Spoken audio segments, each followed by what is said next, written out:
We're here this morning with Joy Hofmeister. Good morning, Joy. Good morning. Joy, as you probably know, is one of the candidates for State Superintendent of Schools. She will be competing in the Republican primary that's already underway. That's right. And many of you probably know that Joy also served a stint as a State Department of Education board member. Mm-hmm. And so we're glad to have you. Look forward to hearing your views. Yeah, thank you so much. Glad to be here. Joy, first off, share with us kind of your academic background and work experience, and especially any certifications that you hold or don't hold, like a teaching certificate, superintendent, etc. Sure. All right. Well, I started out in education and have my degree in elementary education and English certification as well. Right. And where'd you go to school? Texas Christian University. And my husband was in seminary. We met in Missouri, where I did my first 2 years. So you're a horn frog. I am. Then we graduated. I graduated from Texas Christian University while he was going to seminary. And then I began teaching, taught first grade in Texas in Fort Worth. Now, was that Southwestern? Yes. Is your husband a pastor? Well, I married a preacher. Okay, well, that's so good. I did do that, but he then, over time, after he finished seminary, he was preparing to get his PhD then, and ended up going to law school. So we had just started our family, and I said, let's move back to Tulsa, where I'm from, and we moved back, and he started law school there, and we had our 4 kids in 6 years, and then he has been serving on the bench for the last 13 years. Right, great. Now I interrupted you there, but do you have any other education credentials in terms of certifications? Sure. Well, then after this period of time having our kids, when that last one was ready to go back into school, then I was ready to go back into the classroom. And as I was pursuing that, I ended up having an opportunity kind of land in my lap called Kumon Math and Reading. And so began that about almost 15 years ago. And that actually took me with some training and certification actually in 47 countries. Wow. So primarily in Japan is where I've spent a lot of my training. And that has given me a little different perspective. It was through that time where I have then grown into 40 employees as well as 750 students that are in the 3-year-old age range all the way through college level calculus. So the work that I've been doing there is very good, but as I became a board member and then served through 2 legislative sessions, and then over time became really compelled to pursue an exploratory committee to consider a bid for this office. I decided, out of respect to the profession, I want to get my master's. And so I hadn't done that. It was really not something that there really was even time to do as I was kind of growing that experience in Kumon. Right. So it was important, though, and I contacted OU and just said, would you let me get started? This was about a month from the start. And they said, sure. So June 1st, I started a education master's in education policy and law. Perfect. And I will finish my 30 hours in May 9th. Well, congratulations. So thank you. In general, what do you think about the end of instruction testing? Well, the end of instruction testing, I was certainly a part of that the first year, that it was going to make for some to lose their opportunity to graduate. And so absolutely we want diplomas to really mean something. And my goal is for our students to graduate ready for their next steps in learning, whether that is a program at the Career Technology Center pursuing some kind of certification, or if that is to go on to college or the military. But we certainly also need to be looking at students as individuals and look at unique circumstances, and that was something that was we had been charged by the legislature to provide an appeal process. So then that means we need to thoughtfully deliberate each individual case, and that was something that I was ready to do and certainly did, and fought for some who I felt really needed to have an opportunity to use the scholarships they had earned and move with their cohorts into college in the fall. Right. Okay. So as far as testing and the high stakes nature, I do think that we have really a toxic environment right now. And the high stakes nature of that has been what I believe is contributing to that climate. We need to spend more time on instruction and less time testing. Right. What are your views on Common Core? Are we doing the right thing? Are these bills premature, or what? Give us your opinion on that. Well, in fact, we actually sent out a press release about that when House Bill 3399. At the time, it was Jason Nelson's bill, I believe, Right. and our comment was it's a step in the right direction. It didn't go far enough, and what I mean by that is we're really in a mess here. And no matter what Common Core means, it means so many different things to different people. Right. It has really shifted and morphed into something that's become quite a mess, and I don't believe is serving our students well. So this focus for me has to do more with implementation and also making sure that we are listening to those with great concerns about the loss of parents' voice, the loss of teacher autonomy in the classroom, as well as the ability to have states' rights, where we do have more room to adjust where we need to make our standards high for our Oklahoma students, but it's got to be Oklahoma driven. So we do have issues no matter how this started. And I do believe it did begin in a very good place where we want to see increased standards and opportunities ultimately for our students to be better prepared and ready for their next steps after they have certification or graduation. However, we have to deal with where we are. Right. And this is a mess I didn't create, a lot of us didn't create, but there is no way around the time it takes to work with districts to make sure that they are supported and able to achieve what we're asking.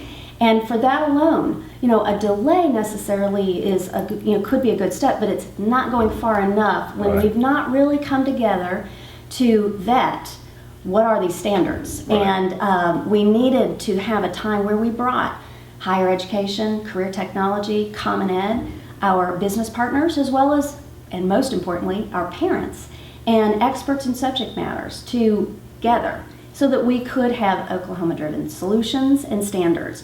So that work was not done. Right.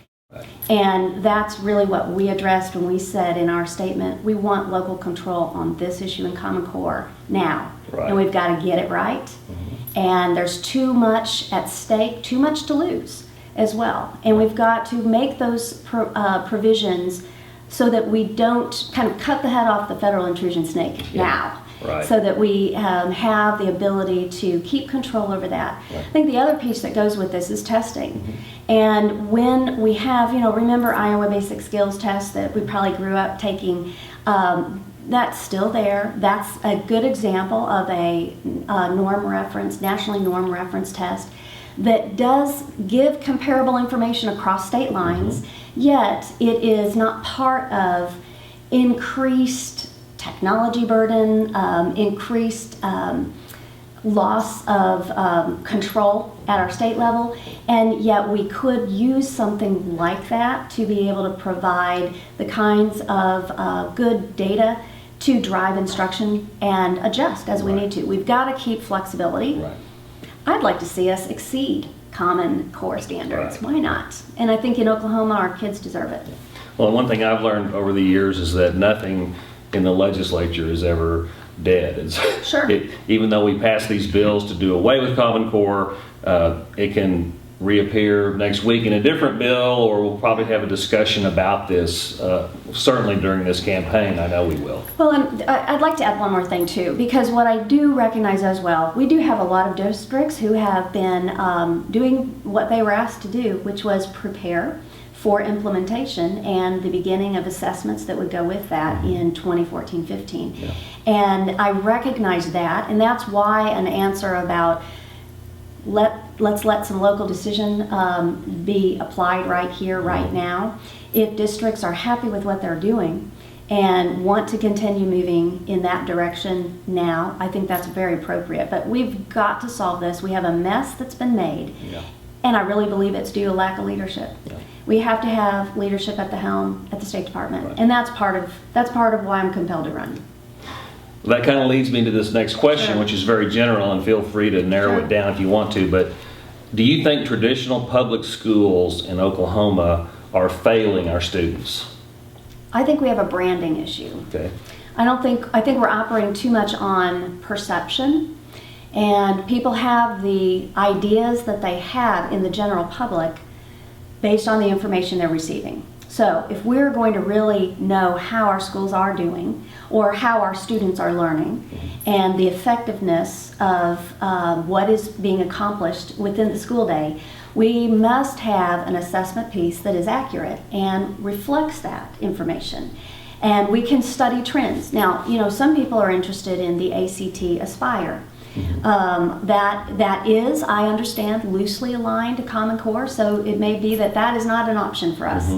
But something similar to that, and that's why I bring up Iowa Basic Skills, that's the same idea. Right. But, we are an ACT state. That's a decision made by the Board of Regents, and we ultimately are going to be taking that anyway.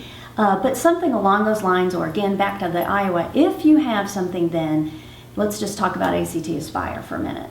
One of the merits to that I can see is that this would be able to give us the kind of information to know, 3rd grade, 4th grade, 5th grade, all the way up. What are trends we're seeing in our district for, let's say, 4th grade math? And then you have some better way to look outside our state and within districts. And I think it would foster some collaboration even within districts as we see, and this could work with any of these tests that are nationally normed. Thank you. There's been a lot of discussion over the last couple of years on the A to F grading system. I think we're probably part of that as a board member. Yes, definitely. But give us your opinion on that system, if it's helpful. And if a school receives a bad grade, what should the consequences be for the site and or the district?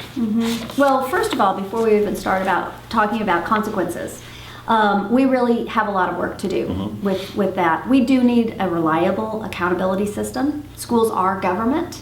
We need to know how money is being used. Our hard-earned taxpayer dollars should have a way to measure how the effectiveness and how well those dollars are being spent. However, what we have right now, instead of having a mirror in that system that reflects back accurate information, we did not put the work in to make sure that would be sound. So instead, what we have is something a little more like a carnival funhouse mirror that's a little wavy, okay? Yeah. And so you can look into that mirror and identify yourself as a school, but it's not reflecting back accurate, meaningful, reliable information. And our communities deserve to have that, our schools as well, parents. But it should be used as a tool to then adjust policy, adjust instruction or trends that we're seeing, or to confirm that we're doing things well and need to keep moving. When I think that it's very clear we have a real problem when we've got a school who has very low scores in math and reading and then is on the verge of an A because of other components that really inflated that. Right. And so there's a very basic thing that I think we missed the opportunity to work with scholarly experts at OU and OSU who really offered their help and assistance, and I plan on beginning that dialogue so that we can do that. Just curious, but why were those resources not utilized early on? Well, I think that this just came down to more of an approach that any kind of questioning was somehow opposition to the accountability system, and that's just not the case. I think we've had some form of accountability system since No Child Left Behind in 2001. I have not heard any district leader talk about being opposed to being held accountable for how they're doing. They want to get it right, but most importantly, I think our teachers need to not feel the effects of working so hard, having scores and growth realized and higher scores, and then that indicative of the kind of growth that's occurred with students. Right. And then really suffer and be demoralized because of a label that is really not giving the kind of information that is measuring what's really happening at school. Sometimes I think we need to look at what are we actually measuring, and find a way to not lead with such a punitive step. And yet, at the same time, we do want to identify where we have ineffectiveness. Children should not be left where they have to endure something that's not going to serve them and prepare them. So that doesn't mean you turn your back on that. Right. But I think there are better ways than leading with a punitive, heavy hand. Address consequences briefly in terms of if we have the right system and we have some school or district that's not performing, what should we do? Well, we do need to, first of all, we've got to provide the supports to achieve. So if we set high expectations, which I do believe that is the role of the State Department, collaboratively we come together and set those high expectations, but we must provide the supports to achieve. And that goes for also, we set high expectations for teachers as well as students and for our schools. But we have to remember that this is about capacity building and providing the opportunity for that kind of growth and improvements where it's needed. But we also need to be very careful that as we are working with those who are going to be a part of making it work and the building that framework and metric, that we're doing it in such a way that if there were to be any kind of laws in the future that are attached to a grade, then that and would trigger some kind of community action or State Department action, that it is being done in a way that is really going to be reliable. And so, yes, we do need to have steps that are in place, and I think part of this is already outlined in our waiver with No Child Left Behind. I really think that if you want to look at it this way, and I don't know if this is really a good analogy, but I sometimes think about a firm parent is a model of someone who has the best interest of their child in mind, sets the expectations. Here's what we expect to happen today, or at the end of this, school year for our child. But in the State Department, it's here's what we expect, and here's everything to achieve that, and then you're going to have to be firm and make sure that is met. And so I don't feel like we should just be all about support and making people feel good. Yeah. There has to be consequences, but it is inappropriate to apply consequences when supports weren't given and when we're not measuring accurately. And so I think that's almost it's premature. Yeah, okay, good. Let's shift gears and talk a little bit about teacher retirement, not so much the system itself, because there's, I'm sure, lots of things that could be done to help it. But I think this question, probably what our viewers are most interested in, would be your view on should we change the pension system, or should we go to a different type of system for new teachers as they come in the future? Right. Well, I certainly am not an expert on the pensions system. However, basic principles, I think, can be applied here. We want to be able to keep our promises to those we've made promises Absolutely. to. And that is something that I would fight for. And I believe that if we are going to have a retirement system, it needs to be there in the future as well. So we need to make steps to ensure that that is strong and robust and able to meet those promises that were made.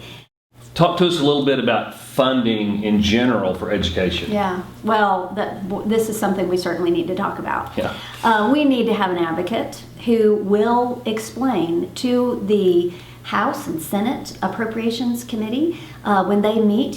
January is a very special date for the State Department of Education. It should be circled like the Super Bowl Sunday on the calendar. And it really is a time to come and explain. Here's what we have done successfully with the money that our legislators entrusted to us in this last year. And, here is what we need for the mandates that were just passed, because we want to be able to successfully implement those and achieve that goal. Right. But then here is our vision for what we'd like to be able to accomplish if you will share and buy into that vision. Right. And then sell this ideas and what we are hearing and also those things that are coming, that are obstacles that need to be overcome, that are new in this particular year. And that's when we start talking about things that are the growth in our overall population, the fact that we do have flat funding, and yet we also need to talk about how we have increased class sizes because of this and what that looks like. We need to be able to have an advocate who will be prepared on that day, and I observed that it was a year ago in January. And I really wanted to see for myself how that presentation was provided to our legislators. And I was disappointed, actually. Yeah. There was a single sheet of paper used to communicate billions of dollars of education funding. And it was something that there weren't even enough copies for everyone in the room. And some, chief of staff had to run out and make copies. I was disappointed by the level of preparation for that important day. And then I also noticed that there was a big screen TV in the room that never got turned on. Mm-hmm. My wheels started turning, thinking, we're talking about children here. Right. We could have had a very powerful presentation with multimedia and at least a PowerPoint, and explain what's happening in schools. What does it look like from a teacher's perspective, from a building leader's perspective, from our students' point of view as well? What does it look like with testing? And explain some of that in limited amount of time, but in a way that really tells the story. And we have to do that in a way that is just as effective as higher education. We know they're very good at providing what they have done well with how the number of national merit finalists in the freshman class, or at least a presentation that's as strong as the Department of Transportation and Roads and Bridges. I've heard someone say, our students should be just as important as potholes. And we do need to be prepared for that. And that is something that we will be preparing for just as soon as I am able to win the November election. And that's the first matter of business, is to prepare that presentation so that we can fight for, I know it's a limited pie, but we need an advocate who will fight for the biggest piece of pie we can get. And with that comes accountability. And we have to always be mindful of, how do we get dollars to the classroom and stop growing the State Department of Education's budget and activity fund, where we end up using really a vendor of choice that is one-size-fits-all approaches that I believe is not the best way to serve our students. This is a place where we not only need to limit government, but respect local control. And to that point, let me just mention, it was Ronald Reagan who said those closest to the problem have the best hope of solving it. So when we're talking about children, I think those closest to our students have the best hope of serving them in the most appropriate and effective way. When it comes to funding, we need to make sure that those dollars will move from the State Department into the classroom efficiently and effectively, so that it will impact our student learning. Excellent. Good deal. Now, talk to us a little bit about charter schools. Of course, we've had a huge growth in charter. Are we on the right track? Do we have too many? What's your view overall of how charter is fitting into educating our kids? Sure.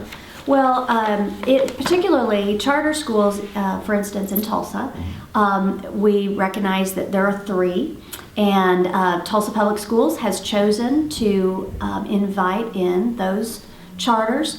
I think when we have charter schools that are part of a local school board's decision to add to the portfolio of options that they provide for their students, I don't have a problem with that. I think that's appropriate. I think we are using it then in a way that we are able to learn and then apply those best practices or programs that we have found that work in that setting, and see if we can apply that throughout a district. That's an effective use of the charter model. But for me, the most important piece here is local control again.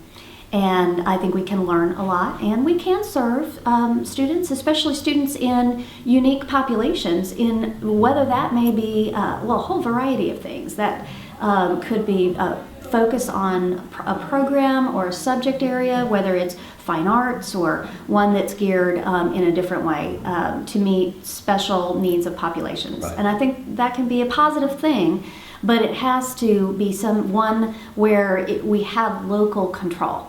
And that's the key. Now, one issue that's come up about charter is that when it comes to evaluating teachers, they don't have to follow the TLE in terms of how other public school teachers are evaluated.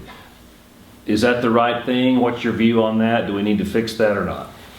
I think, again, the point of a charter being used the way I'm describing Right. it is to be able to step outside some of the regulation. And although I do think that it's very important that we're not lowering standards, that I don't know that it would be necessarily achieving what we're hoping to gain out of a charter. Yet at the same time, I don't know why there would be opposition other than perhaps if it has something to do with cost. I don't know if there's a piece there. I would want to know more Right. about, ultimately we want effective teachers with all of our kids. Right. And we want to be able to measure that effectiveness and adjust our as a professional, as a teacher, I want to know how I'm doing, and I would hope that there is that kind of feedback happening. So that would definitely need to be discussed. But I think we want to be able to learn from our charter situations, schools. Right. And so I don't know, though, that we want to make it so that we have an increasing population of professionals that then aren't bound by the same standards. Right. That would Yeah. have a concern for me. And again, that's an area of discussion that will obviously carry on into the future. Where I think we have, where I have take comfort is that still is under a local school board's discretion. Right. So that would be something that I would look to them for that kind of input too. Right. Share with us your vision for the Department of Education and for public schools in Oklahoma. Well, thanks. This is a great question because really part of what I observed as a board member was really a concern that public education was eroding. And I believe it has to be strong. We need stronger schools because ultimately that means we have stronger neighborhoods, stronger communities, and a stronger Oklahoma for all of us. We have to have a system that is an agency that's supporting those public schools. And so my vision for the State Department of Education is much that we would model how we want our schools to operate. And that means that it needs to be effective and efficient. All four of my kids went to Jenks Public Schools. Right. And I taught in public school. My kids, I believe in public school, and K through 12, they attended there. And I'm so proud of the work that was done as a school district. Right. Because, and certainly there we do have engaged parents, and I know that it is all throughout our state we have different demographics and urban, suburban, rural school districts, but we should be looking at within each of those categories and celebrate the successes that are there.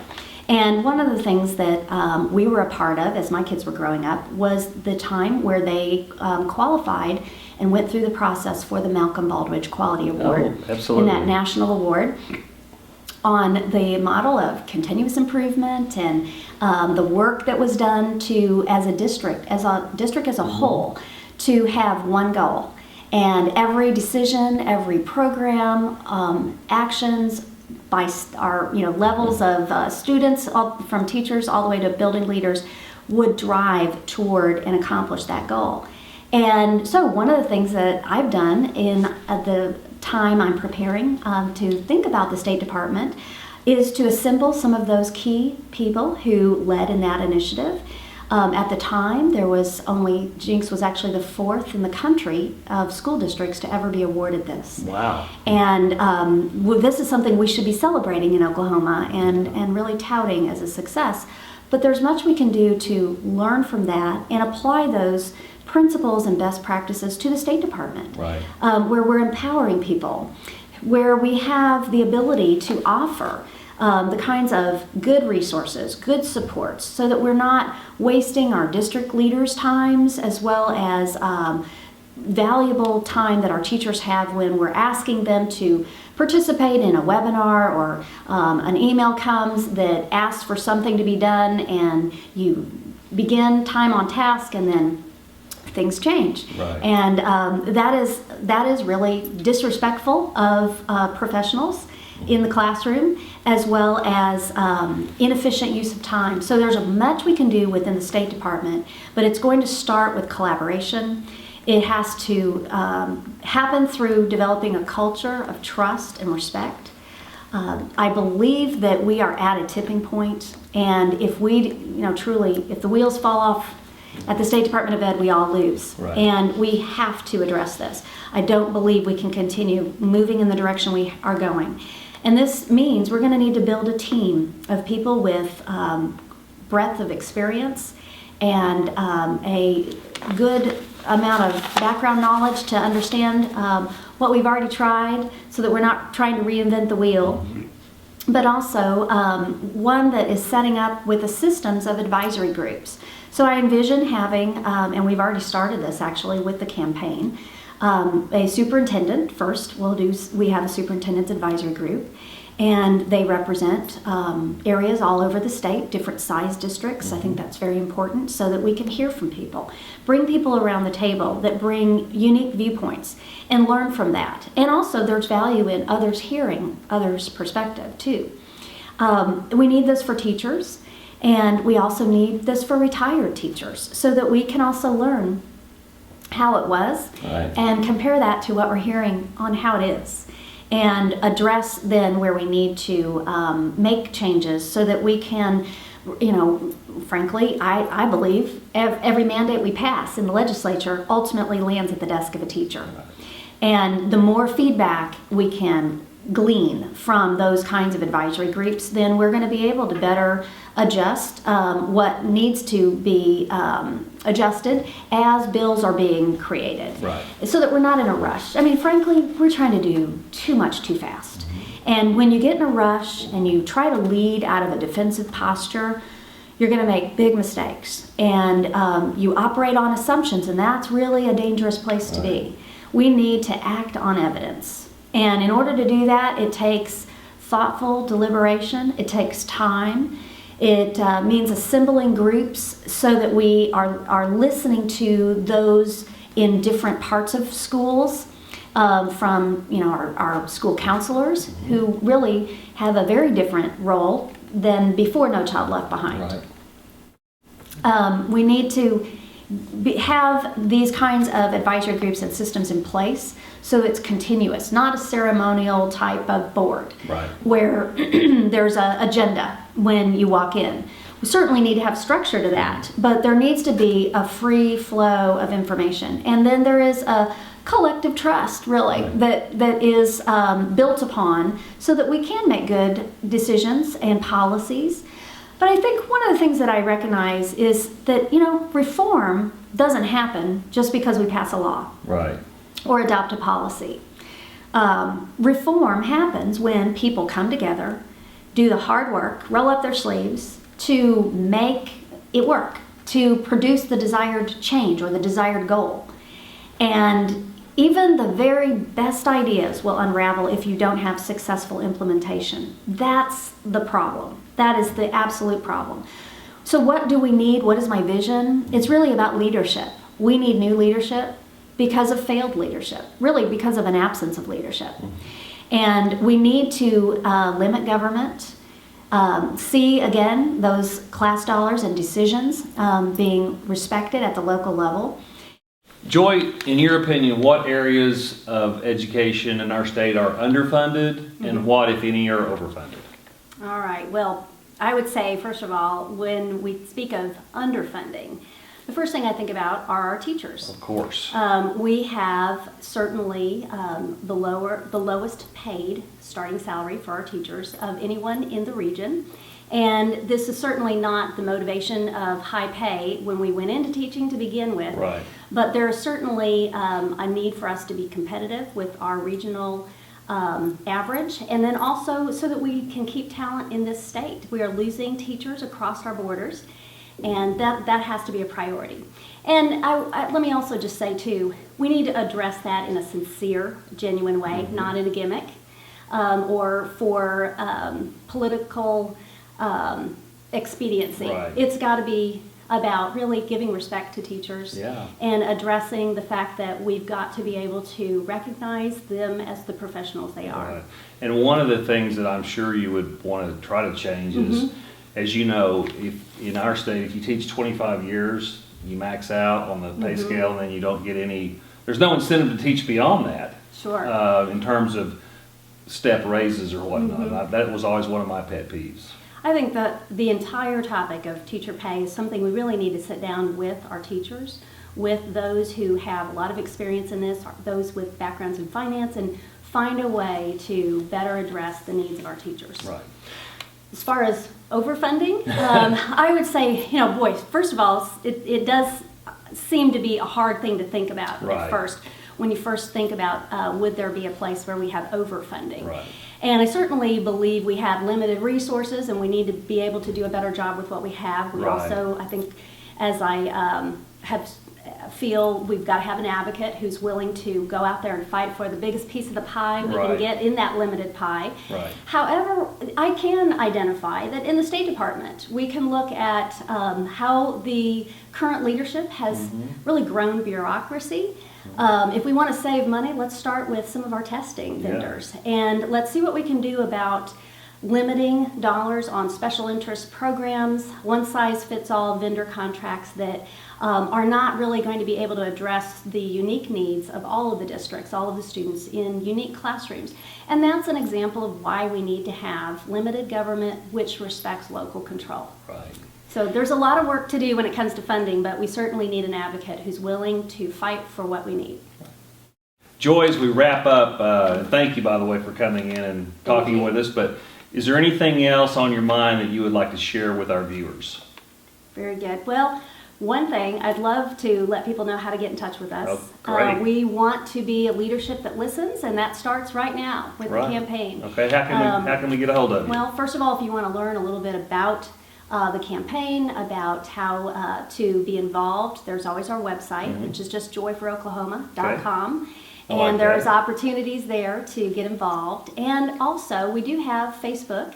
So we have many thousands of followers who are interacting, asking questions, having conversations about solutions and their own experiences and telling their story. I think that's real important for me to be able to read as well as interact with those individuals.